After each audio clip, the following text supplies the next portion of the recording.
Hello, everyone. This is Sherry Greenhouse, Managing Partner of CRM Exchange, and I'd like to welcome you to today's webcast, Leveraging the Voice of the Customer to Reduce Support Costs, also known as How to Increase Your Peer-to-Peer Support. This webcast is being recorded. We'll make sure we send you a link where you can listen to this webcast again, and please feel free to share this webcast with others in your company. We will have a Q&A at the end of the presentation, so you can, if you have any questions, post those questions before the end, and where you would post those is in that Q&A box. If you look at your computer on the console on the lower right-hand side, it says Q&A. That's where you're going to post your questions. If you find you have any technical issues, sometimes for those of you that are listening over streaming, over your computer, the sound may go out for a second. That's normal. But if you find you can't hear for a greater length of time or there's some other issue, that's when you want to go to chat. And where it says send to, you want to select WebEx Producer, and she will help you right away. There is a brief survey that we will be sending out. At the end of the webcast, it will pop right up. It should not take longer than 30 seconds. And this is the place where you can also request a copy of the slides. So just check you would like the slides, and we'll make sure you get them. I'm sure many of you are familiar with Get Satisfaction. They help companies create engaging customer experiences by fostering online conversations about their products and services at every stage of the life cycle. Companies of all sizes, such as Koodo, who you'll hear from today, rely on the Get Satisfaction community platform to acquire new customers, provide better service, build better products. Today, Get Satisfaction powers 70,000 active customer communities, hosting more than 35 million consumers each month. We're very fortunate to have with us today your presenter, Nathan Ross. Nathan leads the social and digital at Koodo Mobile, driving the national strategy, budget, and execution. By blending traditional and new media ideas, he's created a number of award-winning campaigns and outstanding business results. He's constantly applying new, creative, fresh ideas. He's an entrepreneur and has started nearly a half dozen small businesses, and his goal is to build smarter, more social organizations by empowering open conversation and collaboration between employees and customers. It's my pleasure to turn this webcast over to Nathan. Thank you very much, Sherry, especially for that very generous introduction. So most of you must be wondering right off the bat, who is Koodo, and perhaps even how do I even pronounce it? Well, we launched in March of 2008, and we quickly became Canada's most recommended and fastest growing mobile phone company.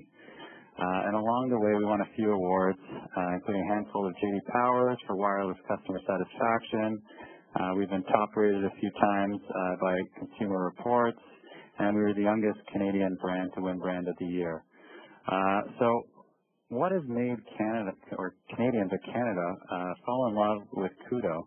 Well, it's in part our lovable brand with our bright neon colors and our edgy but fun and quirky 4-inch tall Mexican luchador spokesperson who might be small, but he definitely has a big sense of humor. As you'll see here very quickly, it's an ad that we placed above urinals in men's rooms as when we became Canada's #1 most recommended national phone company a little while ago. And the other half is really our fight to offer a great service at a fair price, our straightforward and transparent approach in an industry that is traditionally quite big and slow and more focused on margins than their customers. And so it's that fight that we embodied, and specifically we got rid of fixed-term contracts when we launched. We've gotten rid of long-distance or roaming charges in all of Canada. There's no more hidden fees or penalties, just to mention a few. But enough about Koodo, because I'm sure we're all here to learn exactly what approach Koodo took when it comes to customer support in the digital space.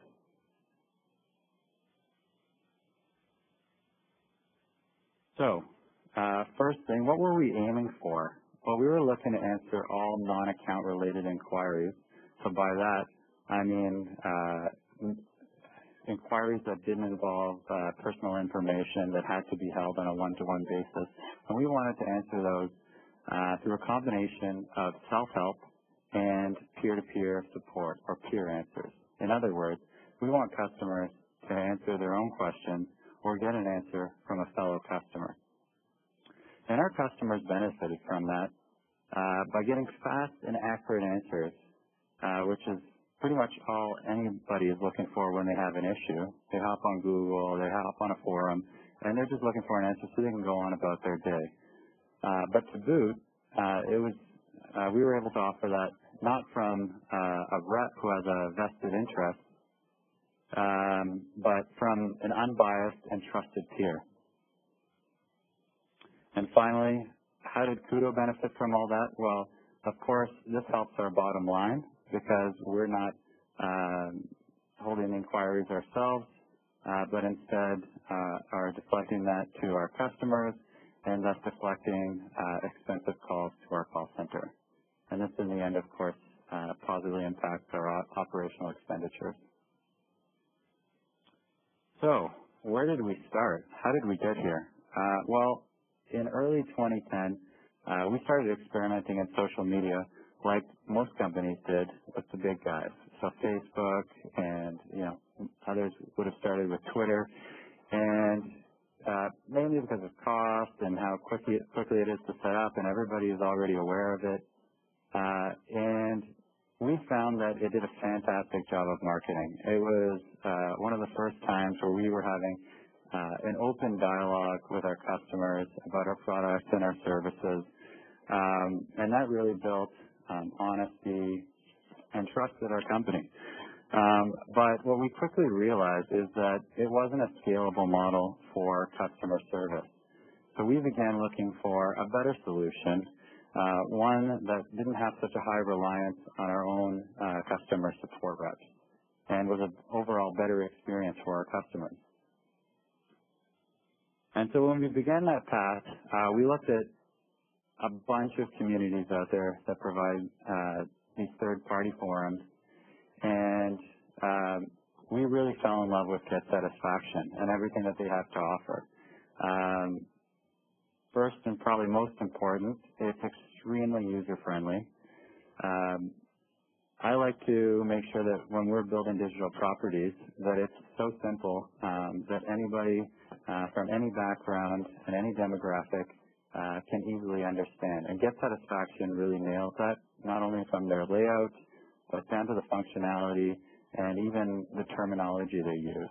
They don't get technical and call something a forum or a thread, but really use common language. So I like to use the litmus test of my mother, and she can use the Koodo community quite handily. Other benefits that came with Get Satisfaction that Facebook definitely didn't have was really a focus on peer-to-peer and an ability for others to get involved. Currently, the timeline squishes all, even though we haven't opened a wall, it squishes all of our conversations into a tiny box in the top right corner, and the comments are hidden. It takes multiple clicks to get to them, and really the focus is all on marketing, of course, because they're an ad-driven business. So we saw a lot of gains on the peer-to-peer side, but then also what Get Satisfaction offers on the self-help side is it allows customers to search it. Facebook doesn't even allow you to search the deep knowledge base of all those questions that you've answered. In addition to that, when a customer is trying to post a question, before it posts it, it pulls up, using all the terms in their post as a search, any relevant or recommended answers that might apply, so that customers tend to self-help themselves, and only if there really truly is nothing in that, or if that answer truly hasn't been answered before, only then do they post their questions, which is fantastic. Another great bonus is that there's amazing SEO built into Get Satisfaction. We get a large portion of our visits from people who are Googling. So like most of us, when we have a problem, we just pull up google.com, we ask a question, and Get Satisfaction is indexed so often from Google that within the first 30 minutes, it's already indexed, and it usually lands in one of the top 3 search results, at least in my experience. So it's very real time, which is fantastic. Next, it offers content management, which is great for a fast-moving company like us, where we end-of-life phones very quickly, we change our rate plans, and this allows us to clean out content very quickly on the back end around certain topics that are now legacy or no longer relevant and might mislead a customer or might waste their time as they're searching for an up-to-date answer. There's also FAQ integration. So when we update our FAQs on the help pages of our website, it automatically updates those FAQs into the community, which is very efficient for us, but also quite effective. And the same, it would remove it if we removed it on our website as well. There's also email notifications, so customers have the convenience of not having to constantly sit there and refresh Facebook or another community, but can ask their question and know that they will get an email pushed to them the moment that someone replies to them with an answer. So it's very convenient. And then lastly, but because I don't want to prattle on here forever, there's a lot of benefits to Get Satisfaction, but another big one is the mobile optimization. We're, of course, a mobile company, so it's extra important to us. We're selling the phones. It only makes sense for us to also provide customer support from your phone on the go, from the palm of your hand. And having a site that renders quickly and simply is a fantastic customer experience. So needless to say, sorry, I shouldn't jump ahead quite yet. Needless to say, we were very, very pleased with the results that we were getting. We were hitting all of our peer-to-peer goals as well as our self-help goals. In fact, we currently get more questions and visitors in Facebook than we do, in the community than we do on Facebook and Twitter combined, which is a fantastic stat. And we were very happy with it, and it was growing and growing, but it started to grow at slower rates. And so we were looking for ways to just take it to that next level and make it that much better. And we were looking around, and one of the things that caught our eyes was something that's called game mechanics. And so you might ask, what is game mechanics? And it's fairly new to businesses, but it's been around for a very long time. And these are the virtual rewards that make video games so addictive and kept me from going outside on a sunny day as a kid, and I would say even more so with this new iPad generation. But it also incents behavior across all demographics, even my parents, for example. And one of the best examples of that is LinkedIn, which virtually everybody uses. And it's that simple profile completeness bar that I know we've all seen that eggs you on to slowly complete your profile. And of course, it's not at all pulling teeth. It's something that you probably should do anyway because we're all responsible for our own brand and professional image, and we all take big pride in what we do. But they just make it that much more interesting just with a simple profile completeness bar. But there's many other instances of gamification that a company can leverage, whether it's points, badges, missions, or levels, and companies can tie those back to their business goals. So in our case, of course, we're doing customer support, and in particular, we want self-help and peer support. But I've seen it executed for companies that want advocacy, that want word of mouth, that want sales. The possibilities are endless. Really, if you can track it, then you can incent it and reward it and build game mechanics around it.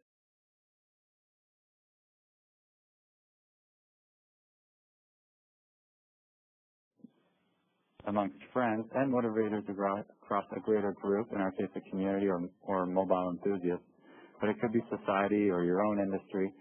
And there are incentives that incent us on a daily basis, whether it's recognition, discovery, rewards, accumulation, just to name a few. And it's just turning it into the virtual space and applying it to digital properties. So we wanted to, of course, incent certain behaviors. So we started by segmenting our customers by 3 different groups based on their current behaviors. So the large majority, that big chunk at the bottom that's taking up 90%, these are the opportunists. These are the folks that, like most of us, when we have an issue, just want to find an answer as soon as possible so we can get back to our daily life. So they were never helping out with the community and only looking for answers. So it would have been a little bit of an uphill battle to push these people to become enthusiasts or gurus. So we decided if there was one thing that we could achieve with these folks, it's to incent self-help over asking. Because, of course, asking might end up requiring the help of a Koodo community rep, or it might also end up requiring a peer answer, and we know that both those are in limited supply. So ideally, customers self-help themselves. The next group, the 9% of enthusiasts, these are folks that ask a question here and there, but they also answer infrequently. They come here, once every few months, and so we wanted to give these folks more reasons to contribute more frequently. We wanted to push them up to become gurus, that very top group that are there, day in and day out, answering many questions, and they only make up a small 1% of our community, but following this 99-1 rule, but they provide a greatly disproportionate amount of the peer support. So we could push them to provide a little bit more support, but the real goal here was to drive loyalty. There's so few of them, and they help so much that we wanted to make sure we don't lose any of these hobbyists or these subject matter experts. And it was really all about recognizing and rewarding them and putting them on a pedestal, which they rightfully deserve for all their benevolence. So what did we apply?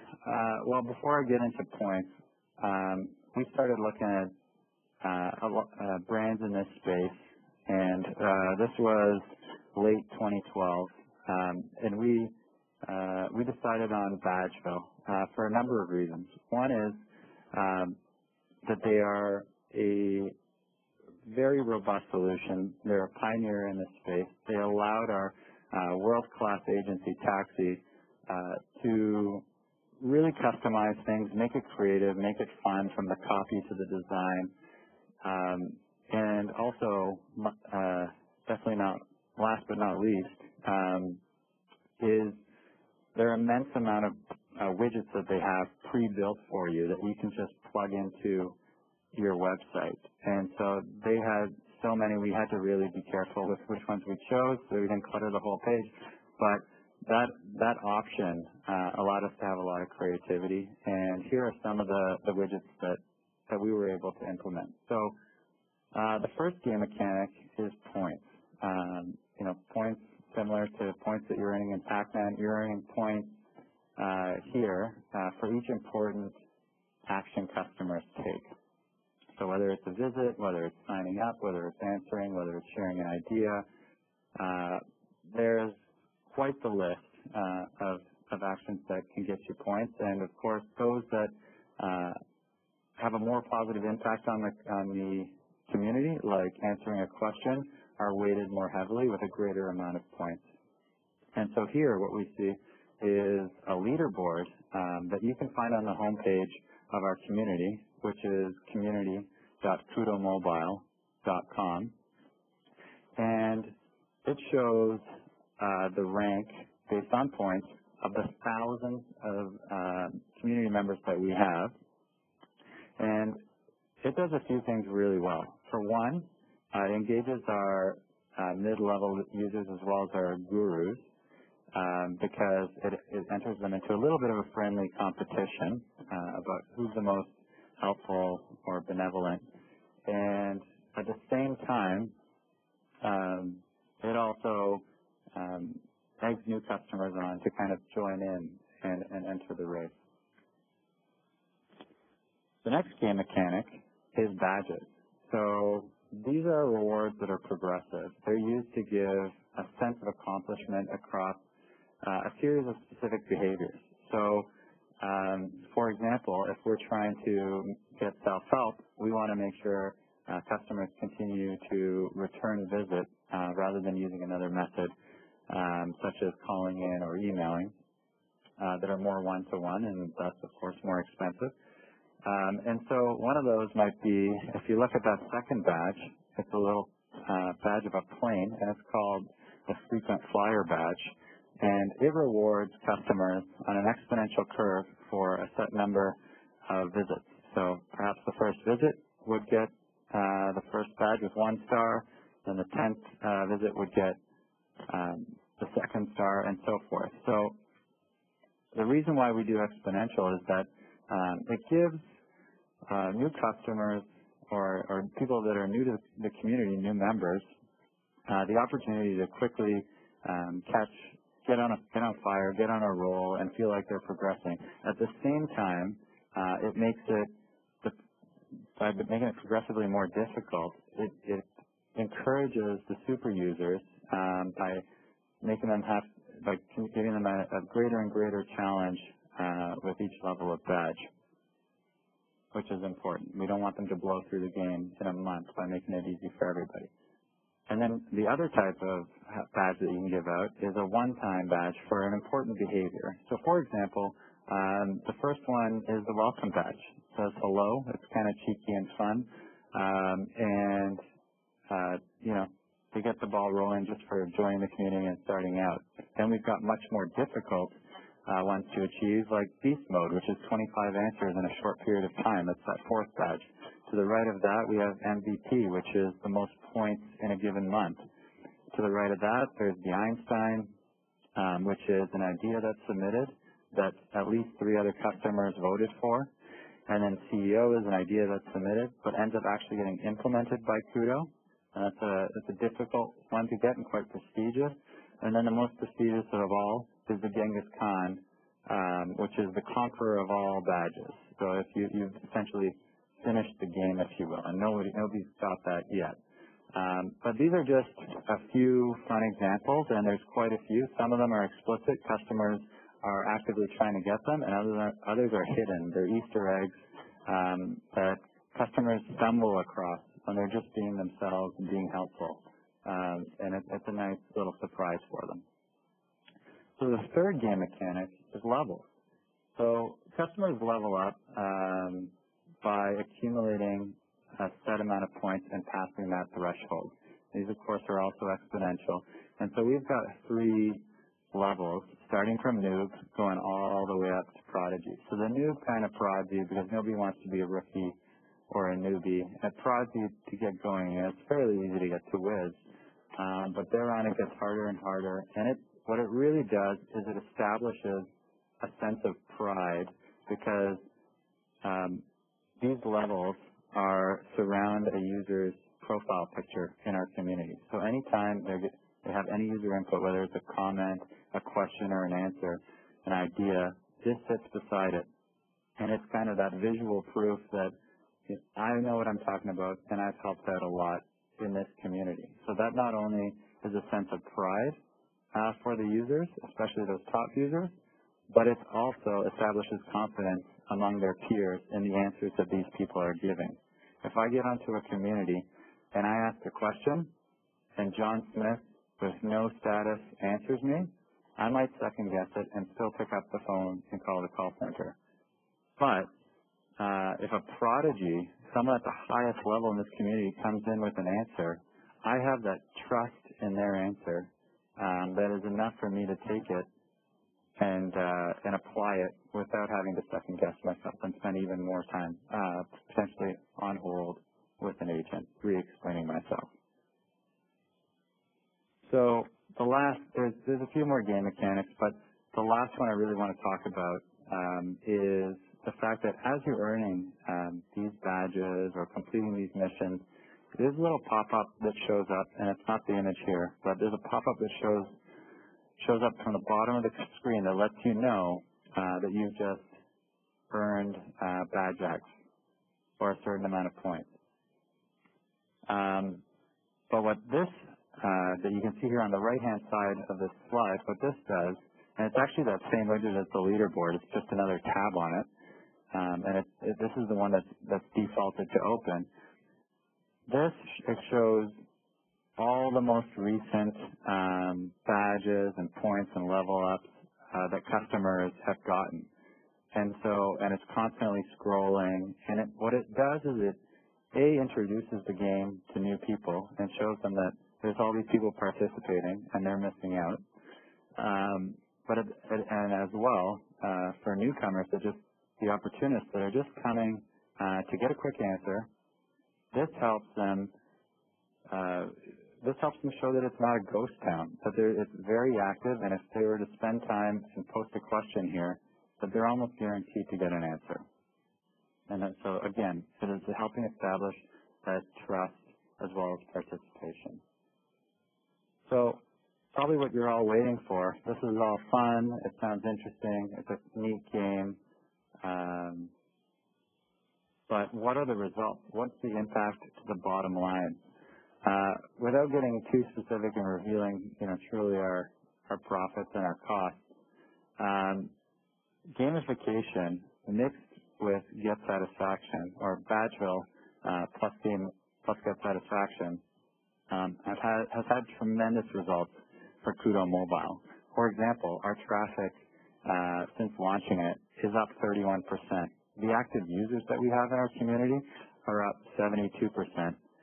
And just in that first month of adding that game mechanics layer, we ended up getting more super users, those gurus, that 1%, in that first month than in the previous 12 months combined, those previous 12 months that did not have game mechanics added. As well, we increased our peer-to-peer support, so answers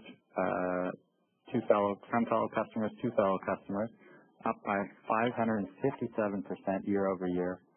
And to the great benefit of our customers, the average response rate dropped to under 6 minutes, which is quite incredible.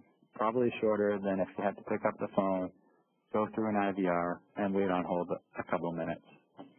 And you can, of course, do this anywhere, from the palm of your hand, not using many minutes, or any minutes, sorry.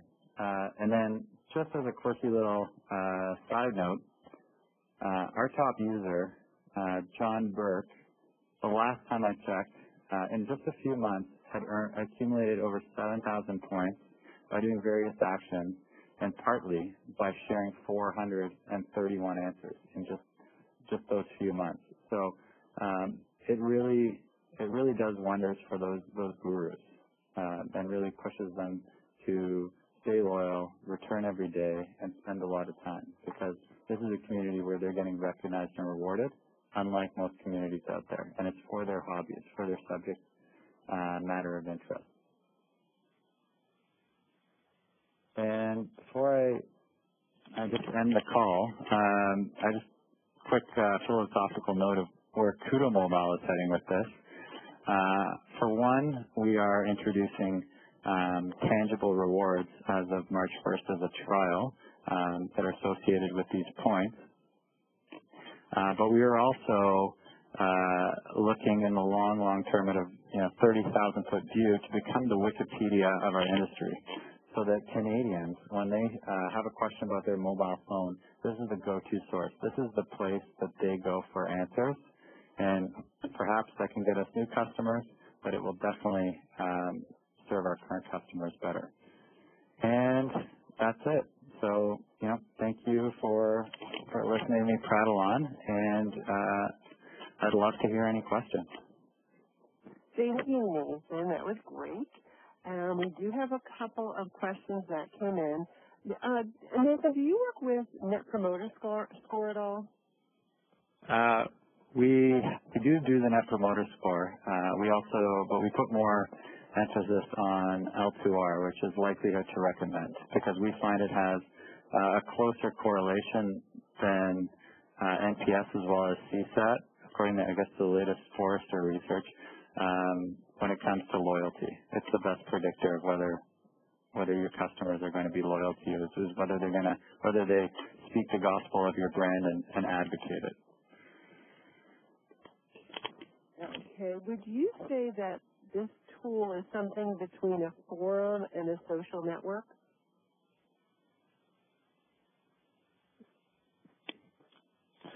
I don't know. That's a tough question.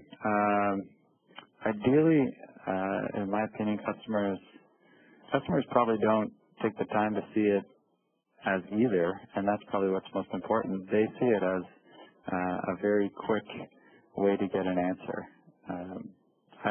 I would probably see it more as a forum, but forum for me carries some negative connotations of being a little bit techy and cold, and something that really an enthusiast will seek out for their particular field, and not so much what an everyday person just looking for an answer might find.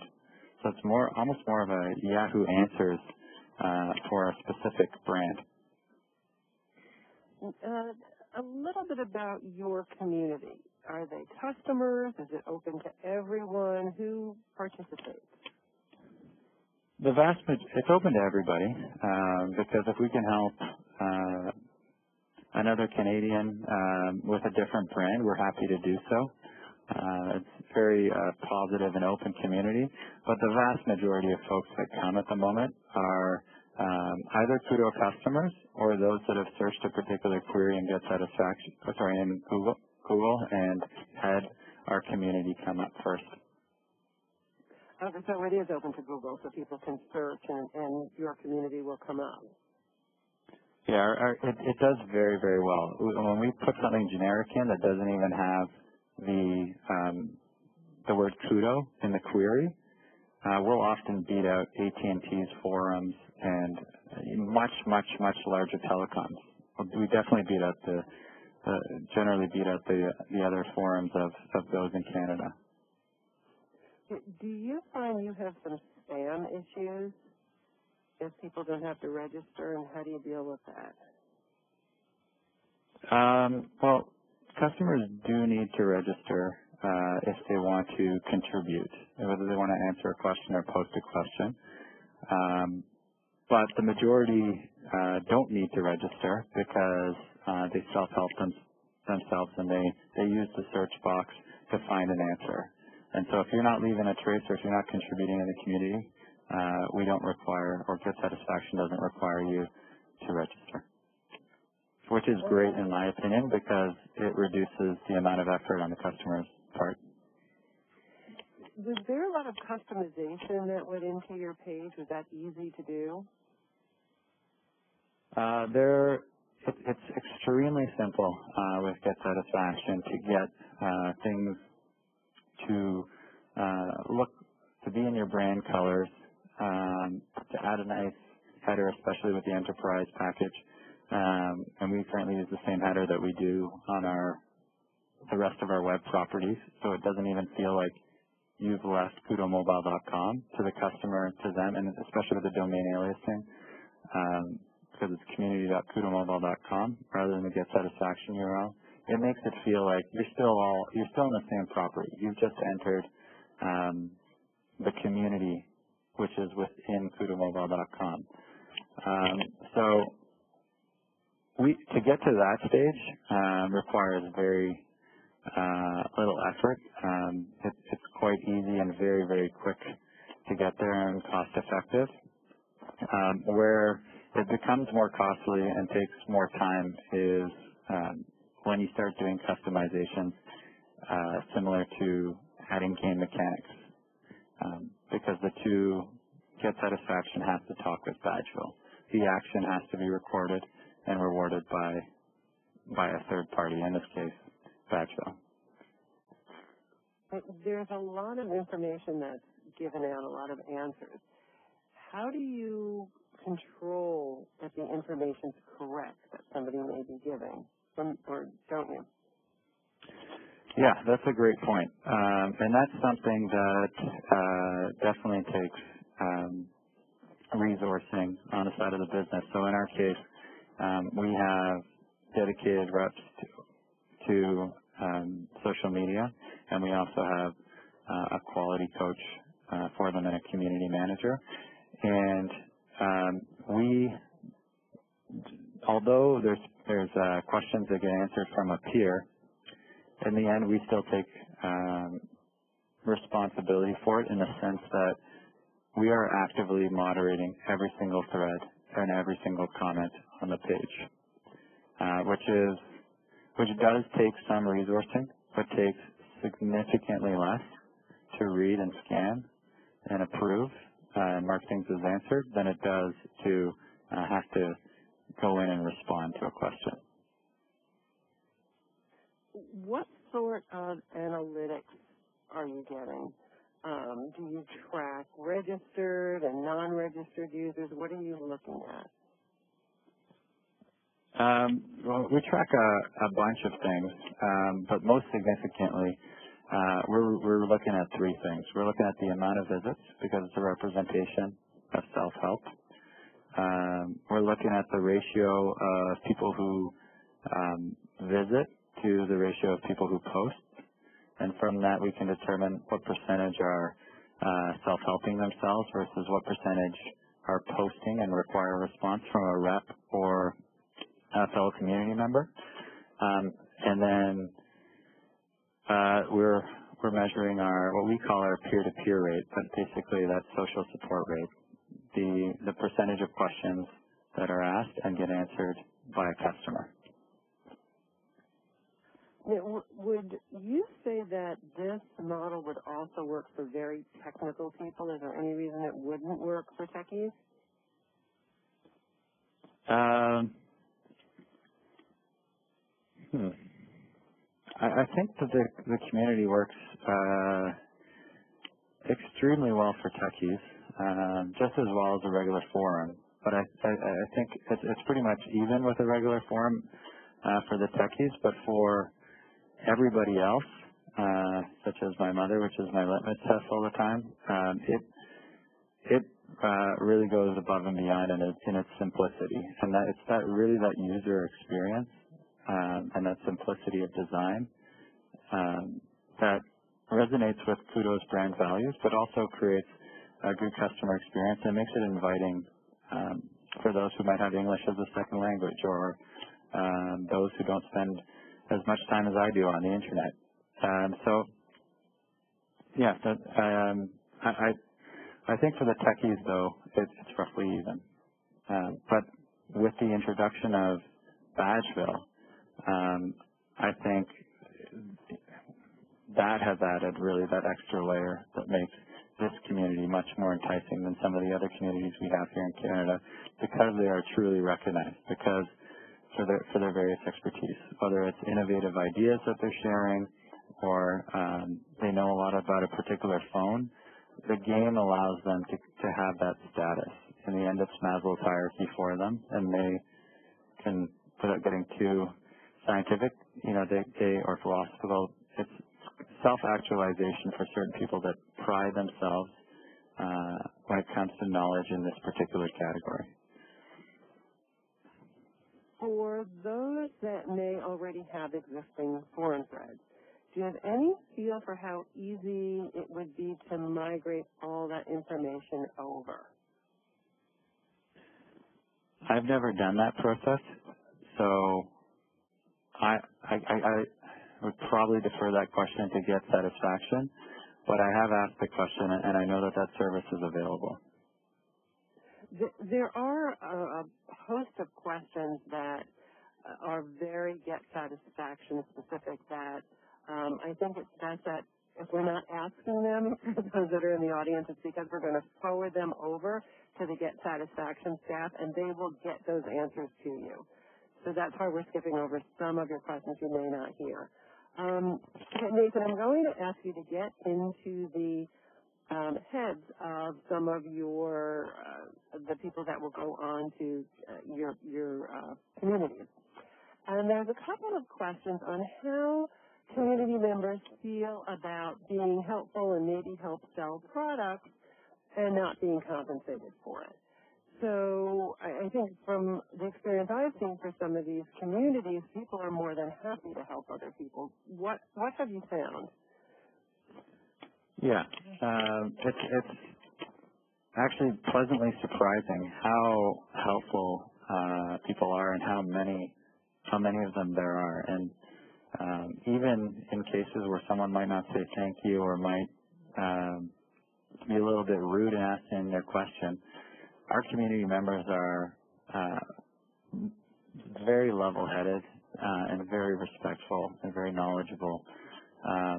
So even just organically, it's amazing how willing people are to help one another. And I think all it takes is creating that platform where they have the opportunity to do it, and even better, a platform that recognizes them and rewards them for that expertise and their time. For people that are just starting out in communities, this community, what do you think are some of the best ways to set the tone for your community? Or do you let the community members set the tone themselves? Well, similar to the last question, we've been extremely fortunate to have a community that from the get-go has set a tone that's very in line with our own. So we do lead by example, by how we answer and our own tone. But for the most part, customers have come here and done that on their own. And when you get the odd bad apple, we haven't even had the need to step in because the community has such a positive vibe to it that fellow customers will come in and say, ask people if they could consider their tone or to be a little bit more respectful. And so it's a very much self-sustaining and self-regulating community. We're currently working on guidelines, but it's amazing that we've come this far, and we're doing it simply because it would be nice to have for our customers, but not because it's necessary at this stage. Okay. And how long does it take to get that Get Satisfaction integration with Badgeville up and running? Great question. It took us some time to strategize it and to think through, what is it that we're going to reward, what the relative weightings of them are, how would the creative look. That part of it took us about 2 months to get through. There was a lot of back and forth. But the actual implementation of it from a technical perspective, that took us about a month and a half. Okay, and for people again that are in the audience, they're asking what have you found tactics, strategies that are most effective in getting that community to engage with each other? If you had to pick out maybe 2 or 3 items. It's definitely gamification is one of them. So, but I won't go through that again, of course. But the next biggest ones are ideas. So we're about to launch a program that recognizes customers for their ideas, and it's a little bit of a loyalty program and a reward program around that, and allows us to really listen to our customers and prioritize what we're working on as a business based on what they have to say and what the pain points for them are. The community often helps us find a typo on our website or a link that's broken, from little things like that up into much larger issues. And some of them we're aware of and we're already working towards, but some of them we aren't. And it's a great way for us to find those pain points and proactively fix them. before it really, so that we can improve the customer experience. Another one is Mobile Masters, which is a program that started as Amigo of the Month on our Facebook page. And so the person that was the most helpful, or the one that provided the most peer support, we put their image up on the main image of our Facebook page and kind of give them their 1 month of glory and put them on a pedestal to thank them for their contributions. And when we moved into Get Satisfaction, that started evolving into what is now what we call the Mobile Masters, and it's a full-on loyalty program. But unlike most that focus on either word of mouth, referrals, potentially sales, this one was really really rewarding folks for their peer support and their helpfulness in the community, which is fairly unique. There aren't too many of those out there. So what we do is every quarter we select the 3 most helpful members from our community based on quantity as well as quality of their responses, and we reward them quite handsomely. We give them free phones to borrow, often multiple phones at once, so that they, because this is their hobby, they love mobile phones, and to subsidize them that is something that they really appreciate. We also have our community manager speak to them in private when they have questions, which is also something that they greatly appreciate, and we appreciate it back because they're in essence a 24/7 focus group. They're always finding pain points that we can fix, or finding creative solutions, or giving their 2 cents. So when we launch something, we almost immediately, without even having to host a focus group, get feedback from them. But really the biggest benefit is that it helps the community. It makes them more positive, creates more engagement and answers, and we provide them with surprises throughout the year, additional perks. So I would say, aside from gamification, Mobile Masters would be the biggest impact on that. Okay. We talked a little bit about the analytics that you get. What about if you're looking at it differently, statistics that are available from the tool? From the back end of Get Satisfaction? Yes. Yeah, so Get Satisfaction has recently launched something they call Community Health Analytics 2.0. And it really gives you pretty much everything you ever wanted to know about your community and then some in a quick, easy-to-read dashboard, which will really help you, gauge positive and negative trends, and more important than the insight, actually help you drive, actionable solutions so that your community manager can quickly locate problems or opportunities and quickly act on them. So I think it's fantastic personally, and it can save your organization a lot of time when it comes to creating reports. When you launched the badges, did you consider the points based on the launch date or retroactively calculate activity? Sorry, can you repeat the question? Yeah, when you launched badges, the program with Badgeville, yeah. Did you start giving them badges based on the date that you started that program, or did you go back and look at the type of activity these people have and then give them badges retroactively? Oh, okay. That's a good question. The way Badgeville is built is that it can only calculate going forward once you put the code into your website. So we only started calculating the points and the badges and the rewards from launch, which was September or October of 2012. Okay. Can you track a metric that's called case avoidance rate? Case avoidance rate. We do track that, yes. We are able to track that with a little bit of creativity, with what Get Satisfaction gives us, but with also some surveys, some omnibus research that we create on our own site and our own data. it is possible, but it does take some effort. And that is how we calculate our ROI, basically. Okay. And how do you track the quantities of peer-to-peer interaction?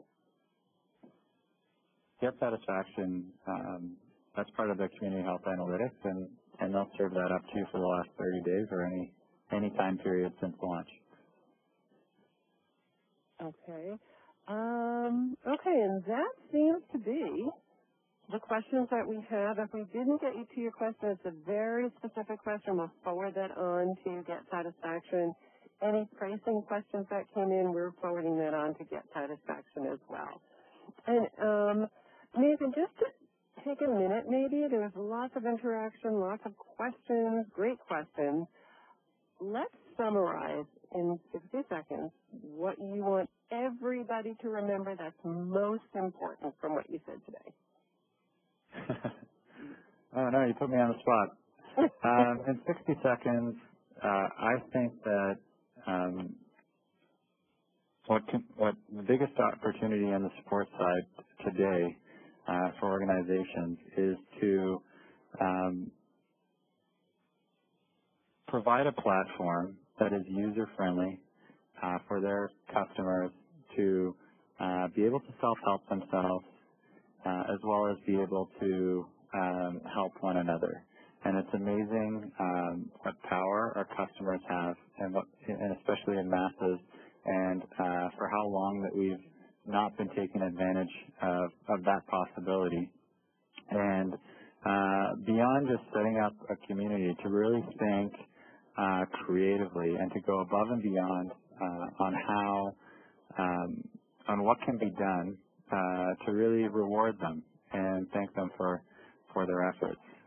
So I think that's the missing step a lot of organizations have that go into social media. They use it as another means to market, which is great, but they're missing out on the potential to really provide not only a productive and efficient way to save costs when it comes to customer service, but also to serve their customers better and create a really positive customer experience for them. Perfect. Thank you. And for everybody in the audience, as part of this Serum Exchange webcast community, I'm going to show you how to give Nathan a virtual applause.